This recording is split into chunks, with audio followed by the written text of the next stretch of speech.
Hello everyone, welcome back to my JE Physics channel. Today we are going to discuss about some fundamentals regarding the springs, and along with that we are going to solve a question from the Pathfinder book, which is very famous for Olympiads, at the same time JE Advanced.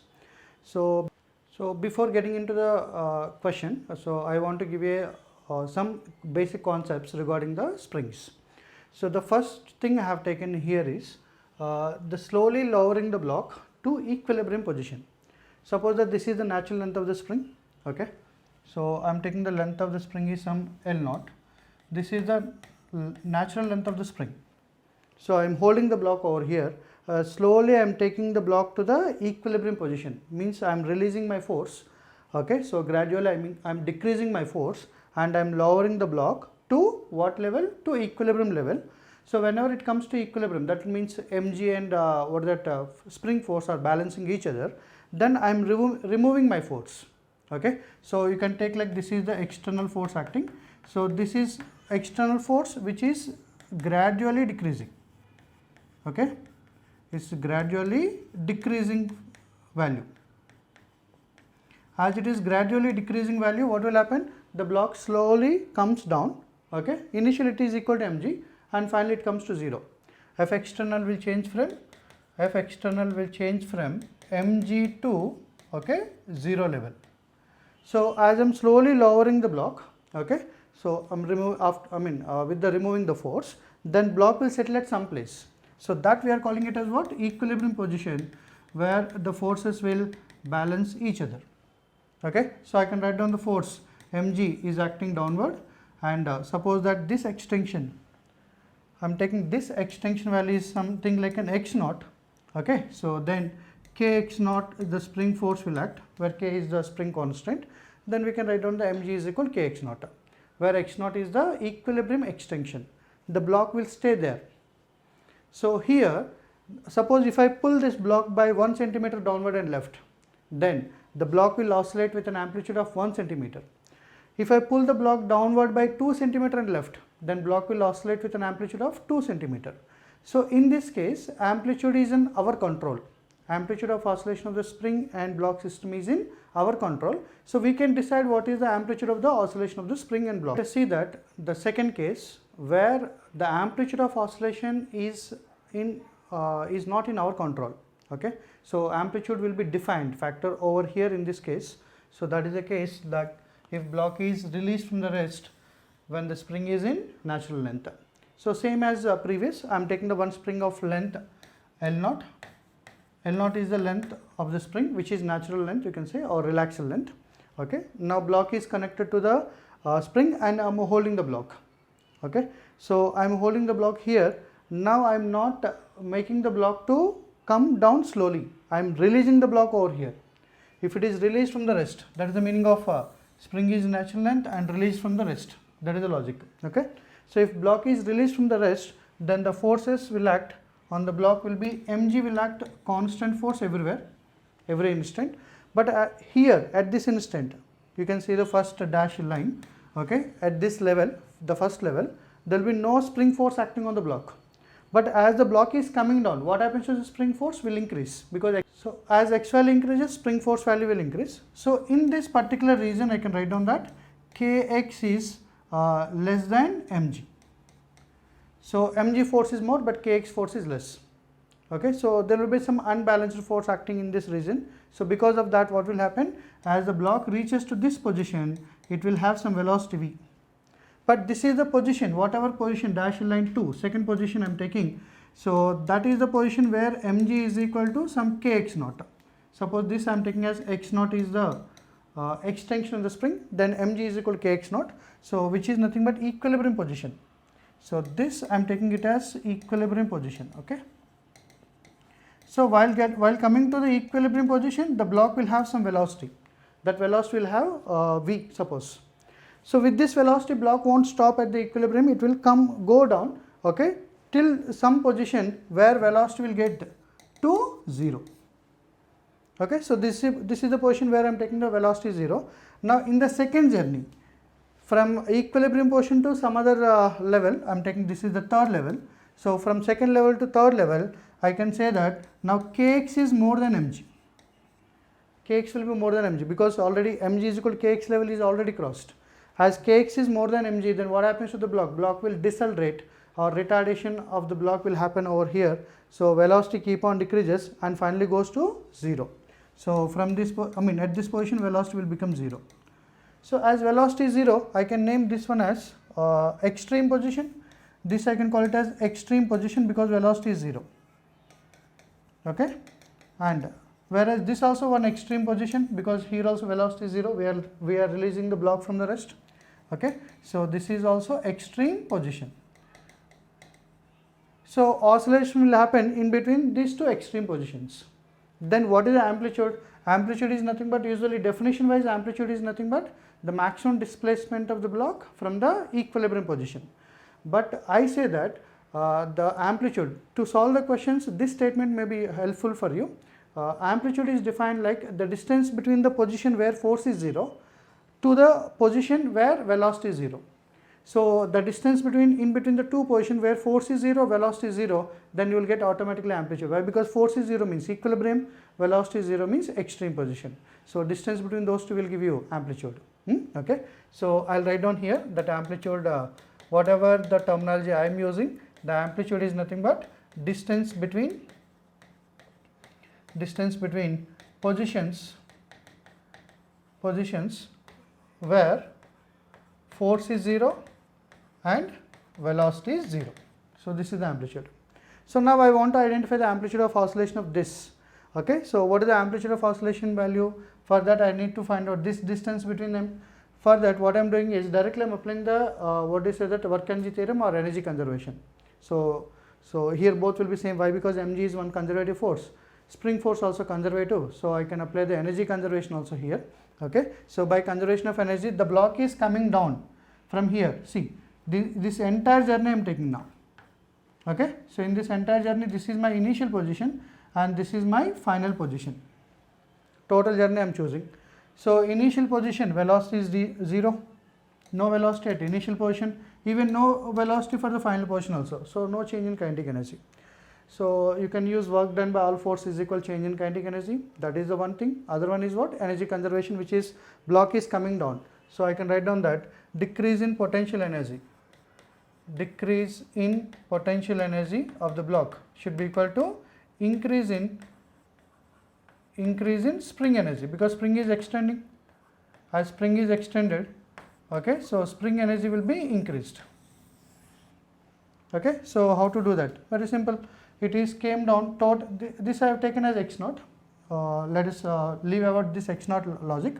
So let us go with the total distance value. Now I am taking this total distance value is x. If I take total distance value is x, then what is the distance came down by the block? X only. So I can write down decrease in potential energy is mgx, because x length came down, and what is the increase in energy of the spring? Of kx square. Okay, so then x cancel out. So finally what is the x value I will get? X value I will get 2 mg by k will be the x value, and we know x naught value also. X naught value is equal to mg by k. You will get x naught value is mg by k, then automatically this value is mg by k, this total value is 2 mg by k. Then what is the amplitude value is? That amplitude value I can write down as, what is the amplitude value? Distance between the position where force is 0 and velocity is 0 is 2 mg by k minus mg by k. So whose amplitude is defined value, that is mg by k. So whenever you are releasing the block from the rest, then amplitude will be defined. We cannot control that amplitude. Whereas in the previous case, suppose you are slowly lowering the block to the equilibrium, then you pull the block by some distance and x and leave, then x will become the amplitude. So that is what the difference between these two cases. So while you are getting the questions related to springs, you need to observe carefully whether it is slowly taken to the equilibrium position or released from the rest. So these two terminologies are very important in solving the question, because in my past 13 years of experience, I have seen the students who have done this type of questions wrong, because they don't observe what is the terminology as given in the question. Let us see the Pathfinder question. this is the given question. Okay, 8 kg block is held at rest, maintaining 8 kg block held at rest, maintaining the strings straight and springs are relaxed. Springs are relaxed and strings are straight. And what is the mass of this block as given? 8 kg. And now the force supporting the block, this is the important statement in the question, is gradually reduced to 0. Now we are holding the block and that force is gradually decreased to 0, means I am slowly decreasing the force value, so that what will happen, block will go downward, and finally I will make it as my external force as 0. That means the block will settle in equilibrium, so there will be no oscillation in this case. So this question is purely to the case 1, related to case 1 only, okay, not case 2. Hope you understood. This type of terminologies will be given in the question, so that you need to understand or observe carefully, so that you can solve the question properly and get the positive marking. Okay. So now how far the block descend during the process of reduction of the force? So means what is the displacement of the block they are asking. So here spring constants, actually forgot to write down here, 100 Newton meter, and second one is 200 Newton meter. Okay, those are the K1 and K2. Okay, so this is the question of Newton laws of motion of Pathfinder MCQ, question number 34. You can refer the book if you want. Okay, so these are the K1 and K2 values. Now first of all, let us go with the tension relations, which we know in Newton laws of motion. So I am taking that this is the tension T and this also will be T. Okay, so then what would be the tension over here? Here the tension value is 2T, here also 2T will act, here also 2T will act. On the spring also 2T will act. Okay, so then if this spring is extended, some extension will be there in the spring, right? So that extension I am taking as x1. So then I can write down that T should be equal to K1 x1.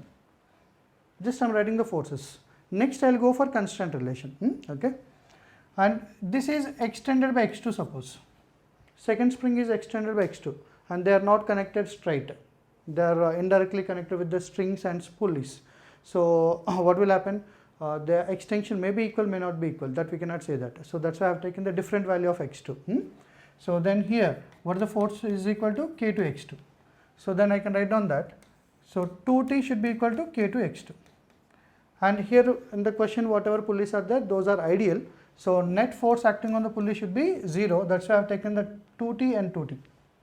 T and T will act, 2T is acting upward. So net force should be 0. So that's why 2T will act downward. Okay. So if you want to write down here 4T and 4T also, but not required. Why? Because we want to find out the displacement of the block. Okay. So let us see if it is required, we will do that part also. So here 4T also we will take. Yeah. So I got T is equal to K1 x1 one relation, and 2T is equal to K2 x2, I got other relation. So I can write down 2 into K1 x1 is equal to K2 x2. In the place of T I wrote K1 x1. And we know that K1 is 100, K2 is 200. So let us write down K1 is 100 x1 is equal to K2 is 200. Okay. So finally x1 is equal to x2. I told you no, this part. The extensions may be or may not be equal. Why? Because these are differently connected, now indirectly connected. I say that indirectly connected. What is the direct connection means? One is connected to the other. That's called as direct connection according to my terminology. Okay. Now let us see that what is the constant relation, what is the displacement of the pulley, okay, and what is the relation between the displacement of pulleys and displacement of the block. So this is purely a force relation. Okay. So now this is the given thing, and what is the displacement of this spring is x1. Sorry, extension of the spring is x1.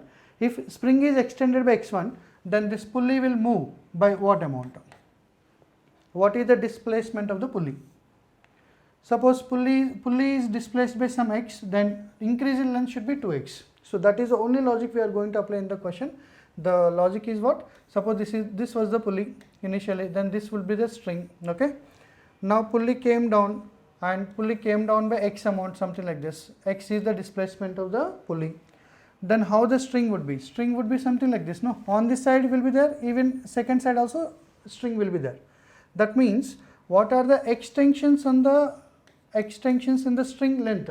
X and x will be 2x. Okay, na? So what is the ultimately this question is, I mean, here extensions of the springs or displacement of pulleys and displacement of the block, all are depending on one logic, that is what? If pulley displaced by x,